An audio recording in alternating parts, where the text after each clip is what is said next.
Hello once again everybody, and welcome back to another character concept Let's Play featuring Araelas, the Druid Archer. They're reforming the Dawn Guard. Vampire hunters or something. In the old fort near Riften. Might consider joining up myself. Fascinating. You had to interrupt me for that. Anyway, okay, so what did we do last episode? Well, we made it to Whiterun, and we felt sort of an overlying, I guess, suffering and kind of a desperation, and we trekked it down here to this big burnout tree. And Araelas was sort of able to connect with the tree on a deeper level and find out that it definitely needed some help. So we were led to the priestess of Kinnereth here in the Temple of Kinnereth, who said she basically didn't have time to deal with it, but gathering some sap from a tree called the Eldergleam might actually help this tree out. But in order to tap the ancient tree, we needed an old magic blade called Nettlebane. And in order to gather Nettlebane, we had to defeat some hags and a hagraven here at Orphan Rock. Well, we retrieved Nettlebane. We have this dark, twisted blade infused with some old magic. Araelas definitely doesn't like having it on his person, but he would rather, I guess, hold on to it for safekeeping than have it in the hands of something twisted and unnatural as a hagraven. So we camped out for the night outside of Whiterun under the stars. Ilya didn't like that too much, but that's the only way Araelas rolls. But now we're back in Whiterun, and we are getting ready to return Nettlebane to Danica, the priestess of Kinnereth here.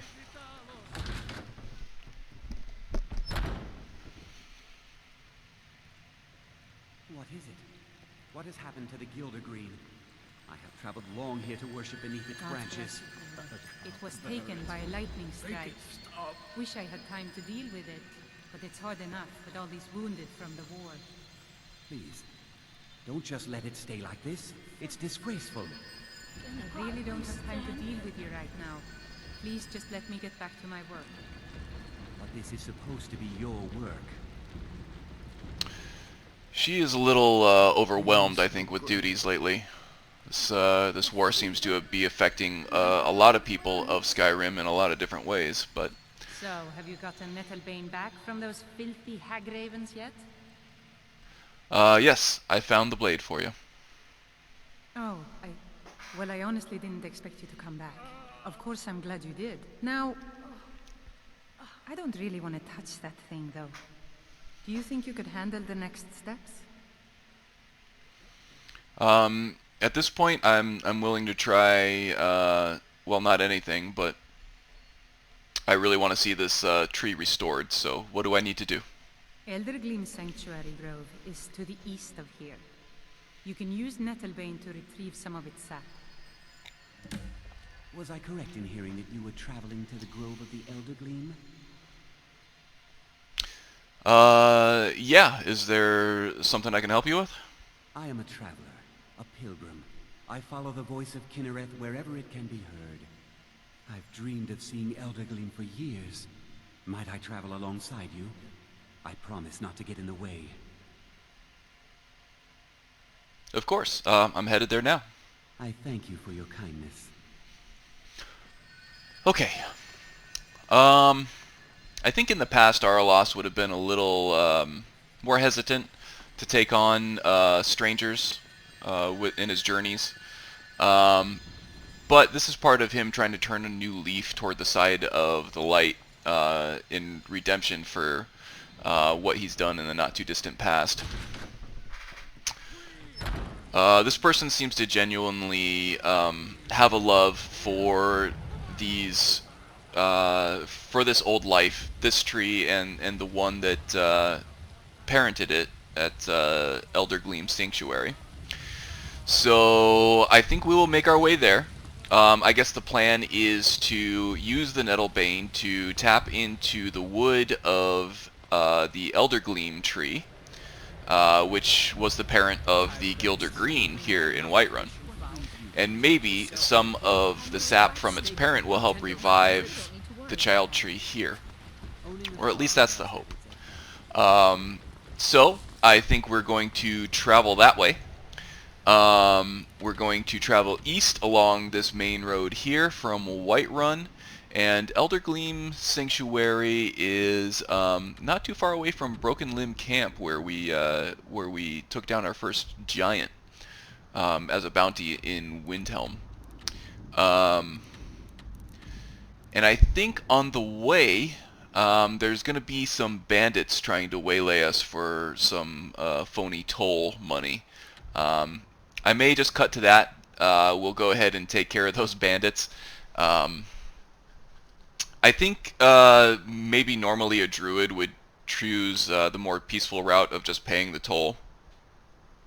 But Araelas both has some things to make up for in the grand scheme of things, and needs to blow off steam a little bit, and killing bandits seems to be the best way for him to do that at times.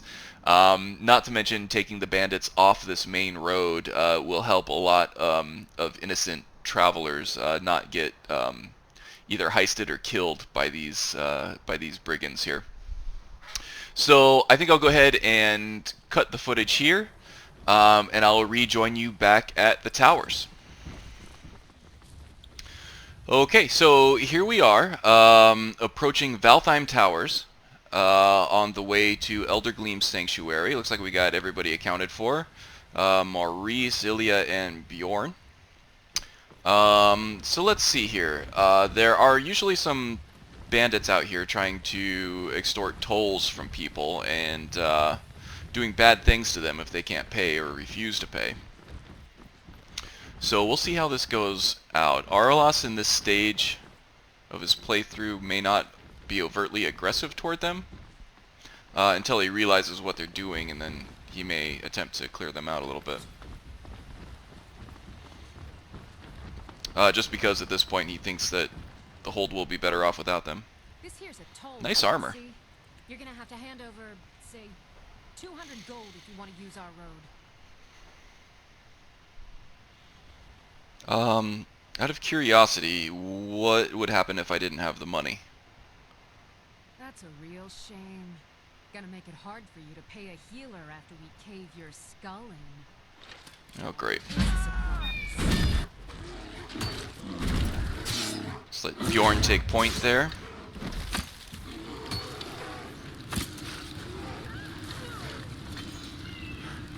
Okay, let's heal up Bjorn.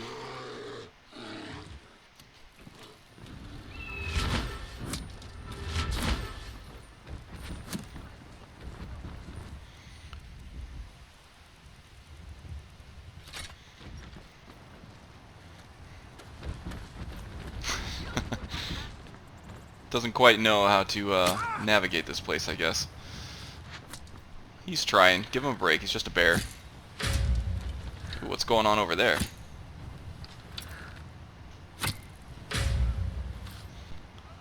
Was that a racial power from Imperius or something? Interesting.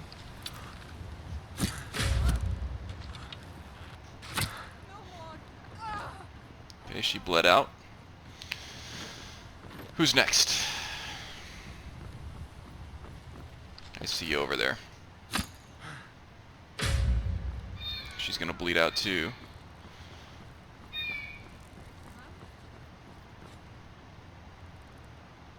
See if I can get him to funnel out of these doors here.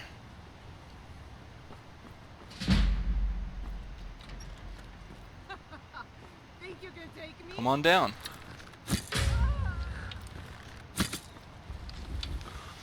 This one's heavily armored. Oh, and this one is probably the leader here. That armor looks expensive.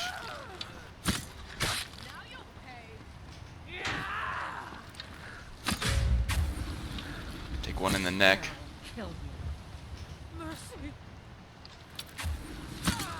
Executed. Okay. That should be it. I guess Bjorn's still stuck in the terrain here. Oh, poor guy. It's a nice blade. Not quite worth enough to grab, though, for how heavy it is, unfortunately. Was a nice synergy skill point there. How did they know we use light armor? I've got your back. Oh, jeez. Okay, the Dwarven arrows are valuable for us because since we have the Trick Arrows perk now, we can use them for explosive fire arrows.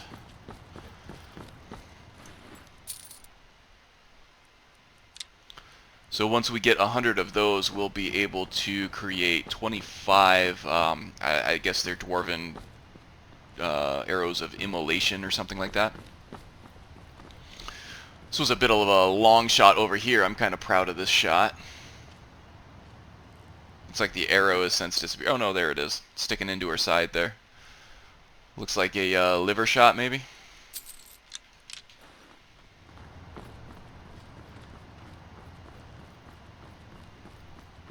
What else do we have up here? There's usually an enchanted bow, some kind of like a random leveled enchanted bow up here at the top of this tower.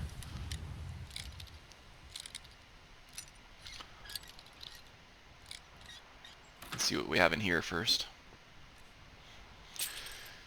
Leaving the potion.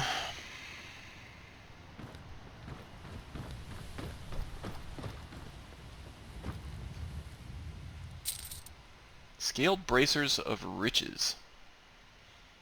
20 gold per hour, huh? Better than minimum wage at least, huh? I think we already have a copy of that book, but we can sell that one off. I do have a bit of a frame dip in this area for whatever reason. It seems to be a trouble spot. Hunting Bowl of Jolts. Not that impressive, but we'll take it.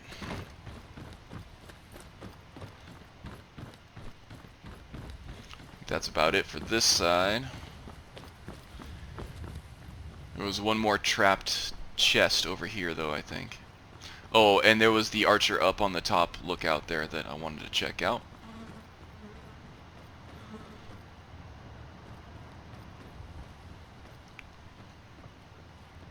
Are those Justiciar arrows? Yeah. Those are nice. Take some of those. That's why they hurt so much, too, when she was sniping us from up here. Interesting. Kind of a crappy bow, but she's got really nice arrows.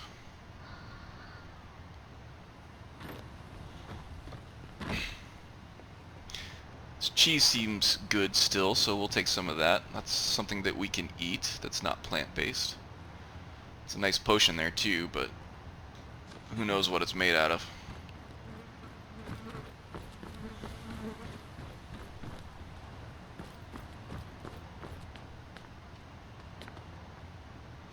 Okay, so this mace is going to drop down on us. We've got to make sure we're out of the way when we open this thing up.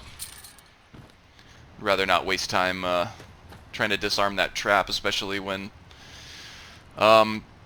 it's not going to do us any good because we're already capped out on our lockpicking skill, and we can easily avoid the trap anyway, so just a waste of time at this point.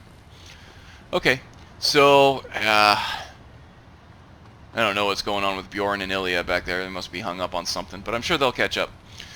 Okay, so that was that was probably my requisite action sequence for this episode. But I think I'll go ahead and save it here, and then I'll cut the recording, and I'll meet you back at Eldergleam Sanctuary. Okay. And here we are outside of what is supposed to be Eldergleam Sanctuary. Looks to us like just some nondescript cave, but this is where Danica pointed us. So I guess this is where it's supposed to be. There's not really anything indicating what it is from the outside, but I guess we may as well go in and take a look, huh? But first, it looks dark in there. Let's go ahead and rattle our torch bug a little bit. I guess that's what the kids are calling it these days.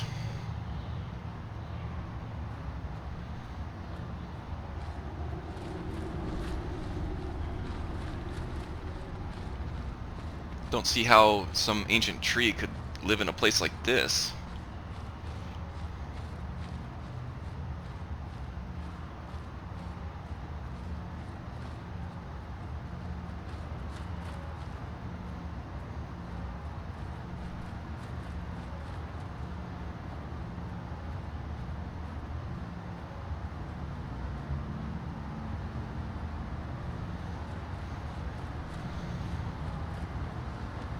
It's very misty in here. Lots of water, I guess. Okay, so there's some more plant life. We see some trees. Looks like there's some light coming in. Ilya's impressed, but I still don't see anything. It is impressive that plant life can thrive in a cave like this. Looks like it's all due to the water and the light that's coming in from here.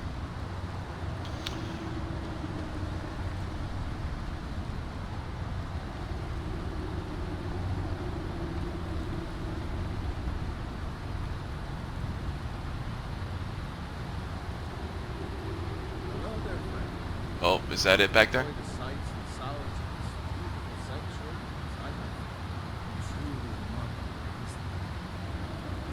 Can't really hear a word you're saying, buddy. He's like murmuring to us right next to a very loud waterfall. Seemed friendly enough, though. Okay, this must be it. It looks very similar to the Gildergreen. How'd you get over there? Did you guys find a secret passage or something that I wasn't aware of? Anyway. Okay. We gotta figure out how to get up there. So there's some impressive roots there, aren't they?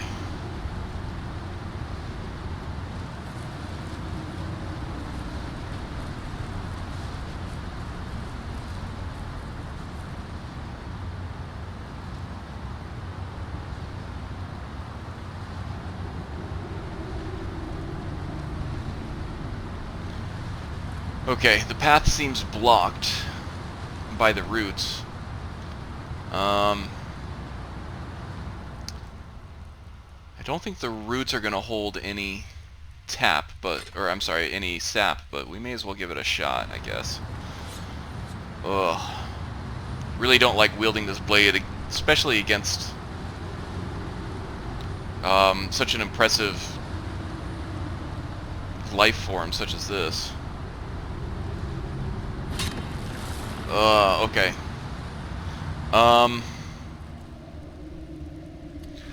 Araelas immediately feels bad about doing that.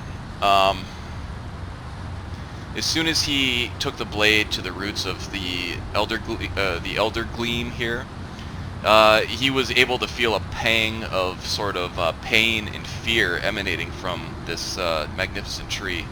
So whenever he clears out the roots here, he's just going to go ahead and cast a healing spell on the roots to try to undo whatever damage he did, and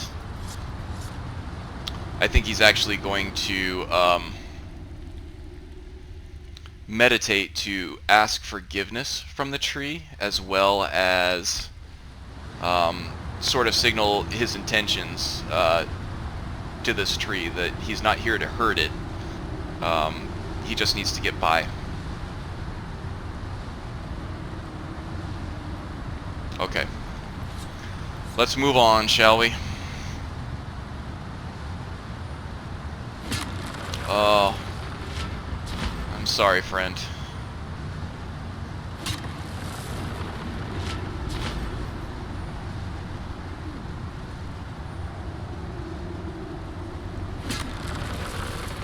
No idea you were a man of violence. What exactly are your intentions in this blessed place? Well, you saw me take out those bandits, but yeah, I'm working on the violence part. I have no intention of hurting this tree, but I just want to fix the Gildergreen in Whiterun. We would violate this marvel of Kinnereth's glory to fix that half-breed stump in Whiterun? That's abominable. Barbaric! I'll have no part of this. Why didn't you tell me what you intended? You were right there when Danica was explaining this to me. Why didn't you listen? All right, listen. I don't mean any harm to this tree. In fact, just the opposite. I'm trying to help its children, or its child anyway. If you have a better way of doing this, I'm all ears. Well, yes. There is something. It won't repair the tree back at the temple, but we could bring them a new one. That sounds interesting. What did you have in mind? Follow me. I think I can convince the tree to help us.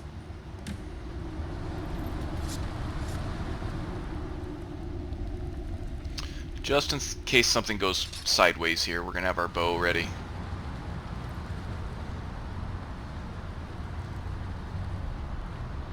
Oh, that's picturesque, huh?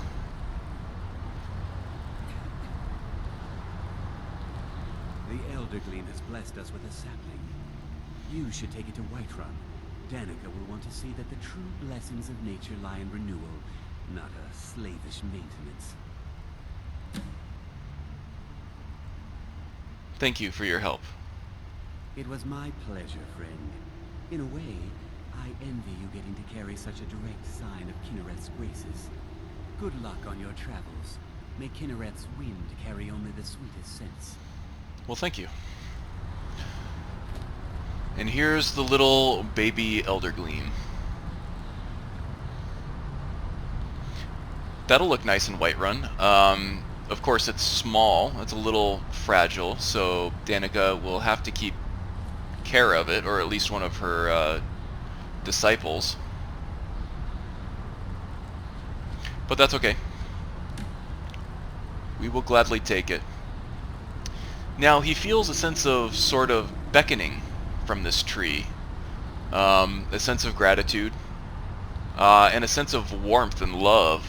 Much like what he felt at Autumn Shade. Although a little bit different. So, Araelas is going to take a knee. He's going to meditate and see if he can communicate with this thing. Araelas takes a deep breath and focuses deeply on the ancient life form in front of him. They don't speak in literal terms, again, like much as he communicated with the Spriggan in Autumn Shade. It's just a series of feelings and emotions and other natural sensations. But they do combine in a way to feed him a message of sorts. And it is a message of gratitude. Gratitude for not carving into the trunk of this tree to gather its lifeblood. And gratitude for helping spread its love and caring so much for its children. And during this, I will have to say conversation, for lack of a better term, with the Gildergleam. I'm sorry, the Eldergleam. Araelas feels a connection with something deeper. He wants to say that this entity, or this energy that he feels when communicating with this tree, is probably akin to what Maurice and Danica and even Elia are calling Kinnereth. Araelas knows better right now, though. Kinnereth is a man-made label and a definition slapped on something that defines or defies logic and explanation and labels. Kinnereth is just that. It's just a label. It's just a man-made definition for something that may be impossible for people like Maurice and Ilya and Danica to comprehend. even if they've dedicated their lives to this entity.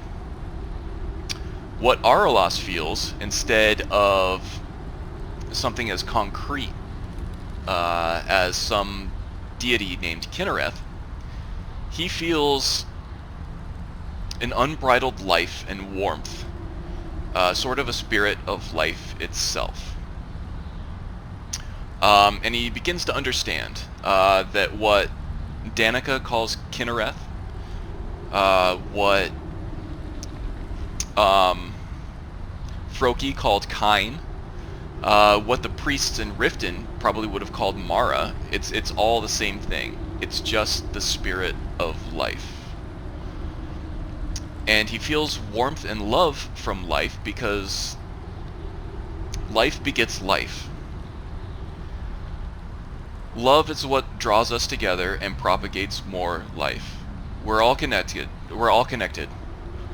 Bjorn is connected to Araelas, is connected to Ilya, is connected to this tree in ways both simple and pure and so complex that not even the spirit of life itself can comprehend. Life feeds life of all forms at all times. This brings a small tear to Araelas' eyes. And not a tear of sadness, a tear of a sense of belonging, a tear of being part of a family that he's never known. It wasn't the Spriggan that was the first thing that ever loved him, it was life itself. It was this spirit of life that loves him and every other living thing on Nirn. And at once he kind of feels guilty about what his heartache at being rejected by the Spriggan brought him to do, when it wasn't the Spriggan that he was yearning for this whole time. It was a sense of belonging. And to find out that he belonged to life the entire time kind of erases his justification for the things that he did. So he's letting go of that. He's letting go of the pain that he felt because it was unjustified. And now he knows that he needs to focus on making things right and making the world a better place and propagating life and love as the Eldergleam has done with the sapling that we are about to take to Whiterun.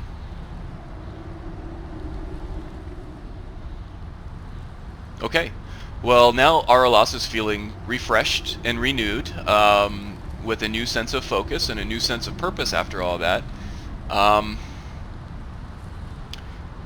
He has a better understanding of his place in this world now, and that's kind of a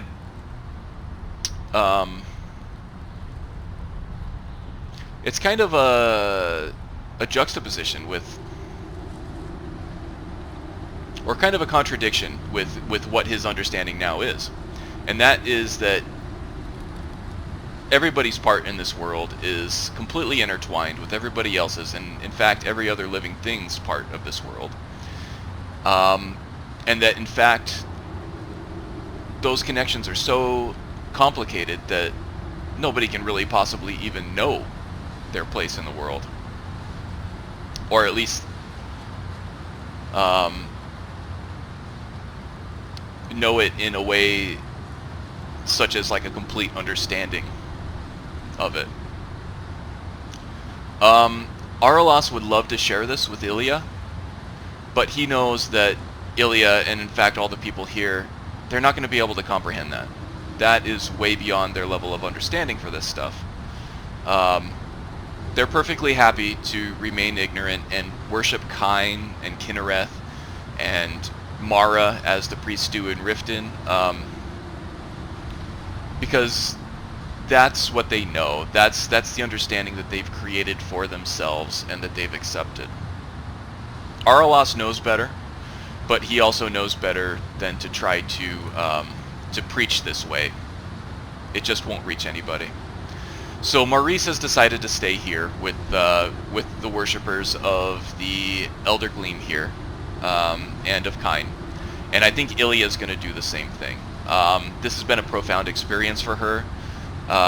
She probably felt the same unhindered torrent of life and love emanating from this ancient tree. She feels it as Kinnereth's love, though, and she thinks that she needs to spend some time here, sort of basking in its glory to try to find a better understanding of it. So Still here. this is going to be her home from now on, and I don't think this is going to be the last we see of Ilya. She's a good friend to us. She's very like-minded in her quest for redemption, as Araelas is. I'm sorry, Araelas. So we know where to find her if we need her again. But Araelas is completely content to let her follow her own path. He knows that she'll be in good hands with this tree here. She won't be led astray in any uninnocent way, that is. Even if she is leading herself astray in thinking that this is the essence of Kinnereth, that's okay. It's not going to do anybody any harm to let her and everybody else here continue to believe that. It will still affect them in a positive way, and drive them to make drive them all to make positive changes in the world. So that's just fine with Araelas. That's just fine with this essence of life that we found. So we'll let it be.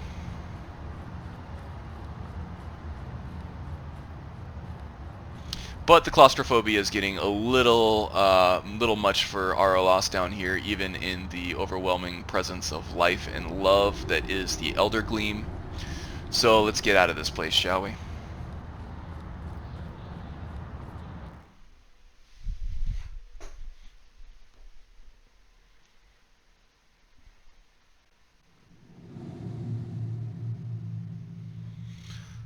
So Araelas looks upon the world. He listens to the birds in the trees. He takes a deep breath. He breathes in all that fresh, clean air, and he smiles. He is now looking upon the world with eyes that can better comprehend what this world actually is and his place in it. Araelas's heart fills with joy and love, and he's feeling pretty good right now. But he snaps himself out of it. He knows that he's got a job to do. He's got to return this sapling back to Danica so that she can plant it where the old Gildergreen used to be. So that the life and love of the Eldergleam here can be spread to the people of Whiterun, pilgrims that are looking to experience the life and love of Kinnereth, but will find something even better. And perhaps at some point that life and love will spread across the province and beyond. Okay, so we are going to head back to Whiterun now, and I'll probably just cut the recording here, and I'll see you when we get back. Okay, so here we are back in Whiterun, and our party is much smaller than it was when we left, but Araelas now does not feel alone anymore. In no small part because of our buddy Bjorn here, but also now that he knows that he can never be alone as long as he's on this plane of existence and on this world. So here's Danica. Do you have the Eldergleam sap? I don't have the sap, but I've got a sapling. But I can't run the temple without the support of people who are inspired by the Gildergreen. How can this little tree bring new worshippers?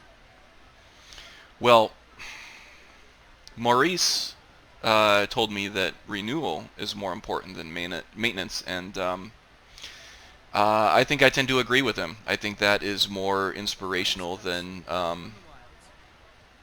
than an already existing huge tree to watch something grow from close to nothing. You're right, of course. It can be hard to hear the winds of Kinneret when all you hear are the rabble in the temple. Death feeds new life. I'm sure that in time, this little sapling will grow into a new Gildergreen that will tower over Whiterun. Thank you. Thank you, Danica. Death feeds new life. I think that's going to resonate with Araelas a little bit in the future. That might be a theme for another chapter, honestly. So we'll keep that in mind. But for now, Danica and Araelas are friends now, and she will actually train us in restoration magic, which is handy for this character. And we happen to be completely stacked with gold, so I think at this point it's not going to hurt us much to go ahead and just take all she has to offer. And also, off camera, well, okay, before I go there, we have attained a new level up, and I believe that was in the fight at Valtheim Towers. So, let's see, we always level up at a campfire, don't we?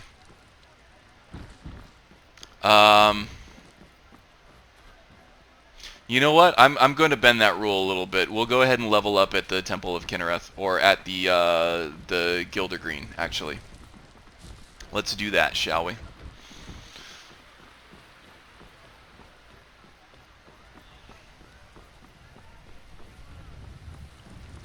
So let's cozy in nice and close to this sad old tree here.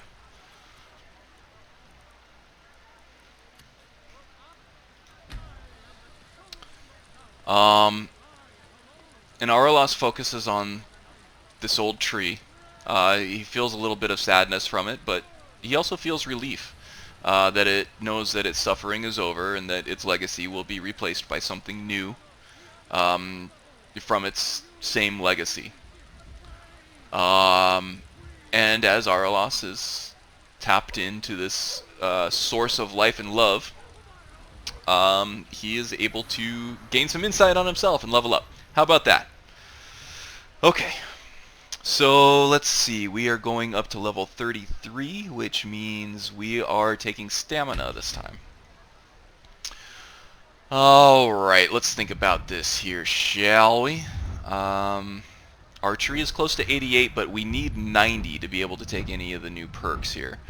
Hunt Together, the Spirit Wolf here will be great to take. That's very druidic. But we need a couple more levels in archery before we're able to do that. And now that we're able to train in restoration, that's probably going to be a lot quicker than what we think. We just have to make sure that we're getting our archery levels as well. I think the same with Steady Hand requires 90 as well. Yeah. And I think Hawkeye we're probably going to refrain from taking until we need to round out this character concept even more. This is nice to take, but we haven't... Oh, okay. Yeah, we could take this one too. Just more damage output if we release our arrow quickly after achieving a full draw. And then of course, oh, Lion's Arrow also, huh? Which one was the 100? Oh, okay, Perfect Aim. No, Lion's Arrow is the one I'm really excited about, and that's only a few levels away. So super excited about this. We can store a dual casted spell that will fire off periodically when we shoot a fully drawn bow.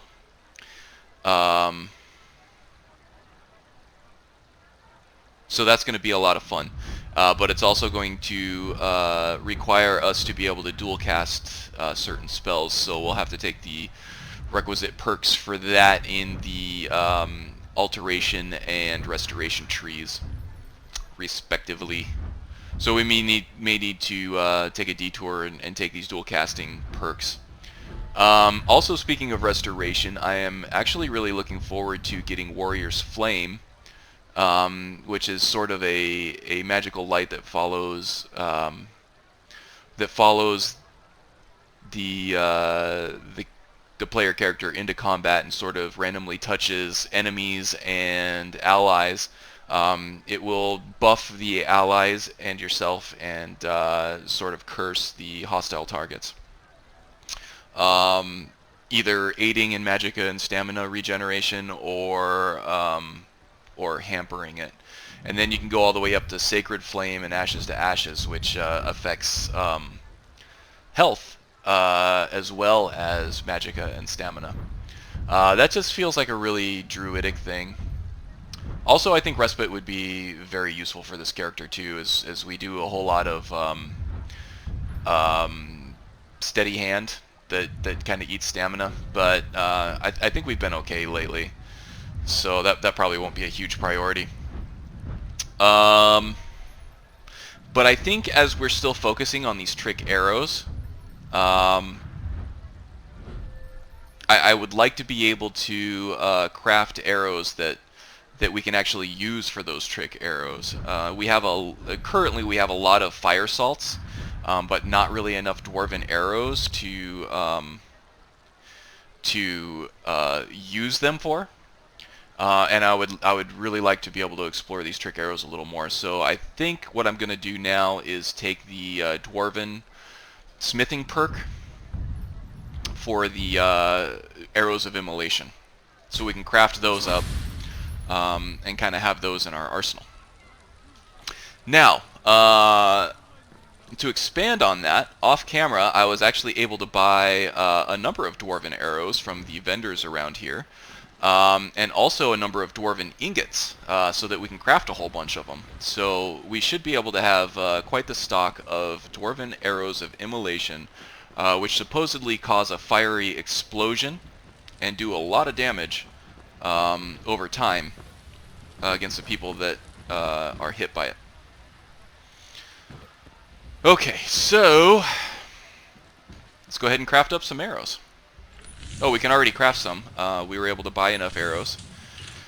And we're also going to be able to craft quite a few more. Wow, 17. I didn't even realize I was able to buy that many. Let's go ahead and console in the firewood so you don't have to watch me chopping that wood.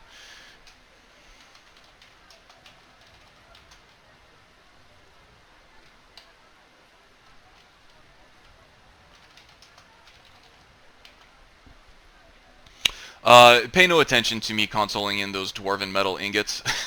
I ended up not having to. I ended up just disposing them because I was able to find so many in the vendors. So I'm not cheating, I promise. But I am cheating in some firewood, so something as droll as or as mundane as firewood is not going to affect the balance of the game at all, I promise you.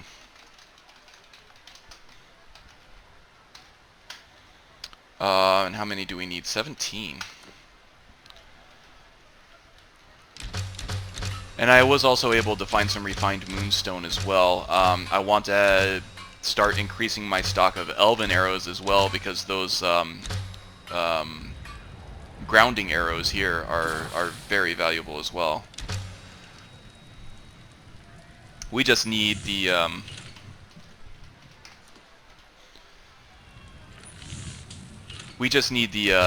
void salts for those. Those are hard to find.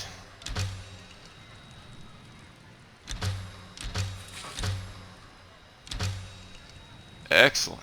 So now we have a few hundred immolation arrows. I really want to try them out. And I'm really not going to... Okay, we don't need to favorite the elven arrows, but we do want to favorite the dwarven arrows of immolation here. Great. I'm not going to try them out on a guard or anything, just because Araelas wouldn't do that, but I kind of want to see the effect of these things here. 125. Great. Well, that's kind of a cool effect. Alright, I like it. Alright, let's see what happens here when we fire one off. Well, I better quick save first just in case I hit somebody I'm not expecting. Oh, alright, that's pretty cool. And I don't see where the arrow went, but that's okay, it was worth it. Yeah, totally cool. I'm really resisting the urge not to start a war with the guards here, just because I want to shoot something. Alright, so I'm very eager to try that out. We may just take a bounty for the next episode. I think I have a few ready to go here already. Kill the bandit leader at halted stream camp. I don't know what this other stuff is. But yeah, I think we can also take Amron's job to find his family sword. That will also give us a chance to test out these new arrows, which I'm really excited to do now. I can't wait, actually. It's going to be a lot of fun. Oh wow, it's getting... Oops. Getting late here. It's getting a little dark. Okay, so I think this wraps up another episode here. I think we did a lot of character progression here, both in terms of story and in terms of gameplay mechanics, unlocking these dwarven arrows of immolation. And we're getting at the point now where it's like I'm kind of torn between too much cool stuff. Got hit by a dragon. One of those horrors comes here. We'll be ready. Oh, these guards are so rude. Always interrupting me.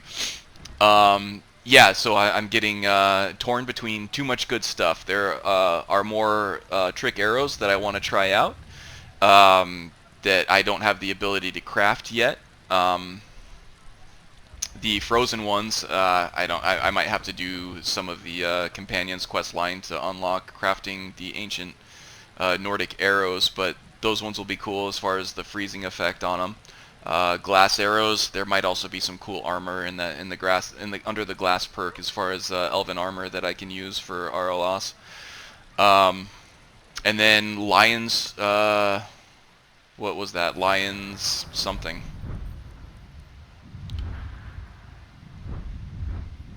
Lion's arrow, obviously, is another really big one. This is the one that I was most looking forward to in this entire playthrough, playing around with. But that's also going to require a few more perks in other trees, namely the restoration and alteration tree, before I can get full use out of that, because it requires dual casting the spell that you're going to launch with each arrow shot. That may also require an increased investment in magicka, just to make sure that I have the pools to be able to dual cast those spells. But yeah, exciting times just around the corner, at least in terms of gameplay.